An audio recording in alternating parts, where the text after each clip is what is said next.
There are two sides to the personality of the ghost ship. Sometimes it's a malevolent force, other times it's a neutral force. But it's always there in the scene and always talking to the character. It's always shifting. Its metal hulk is always creaking. The ship's always responding to the waves outside, the environment outside, and we try and bring this into the environment for the player when they're inside the ship. What was that noise? What we wanted the player to feel when they were going around the ghost ship was to have a very spooky and damp and cold feel, but yet not knowing what was around the corner. The lights on the ship fail and fade, and so areas are really dark and silhouetted. We wanted it to feel like a dungeon, so we had chains rattling and there's smoke and mist and all of these atmospheric clues to horror films. That's what we wanted to exist inside of this ship. So it's a matter of exploration into the depths of the ship, and as you get deeper, we wanted the emotions to get more and more intense. The characterisation and the sounds that the characters make in the environment is really key to conveying that sense of decay.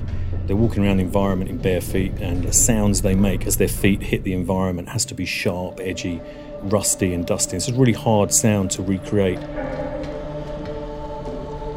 Every tap on a bulkhead, every brush past a wall, it all has to convey that sense of decay and that roughness, that real kind of sense of a hostile environment. It's a great environment for horror.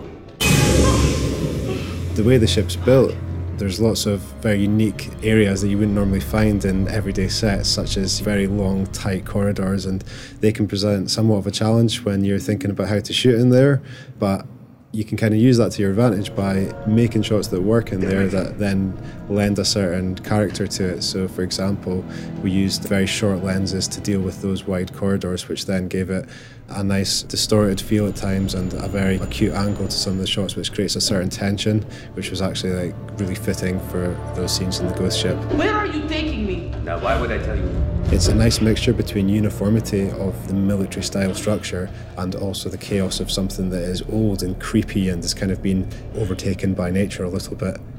The decay of the ship, the state of decay, the rustiness is conveyed not only through the great artwork, but it's how the characters sound when they interact with that environment.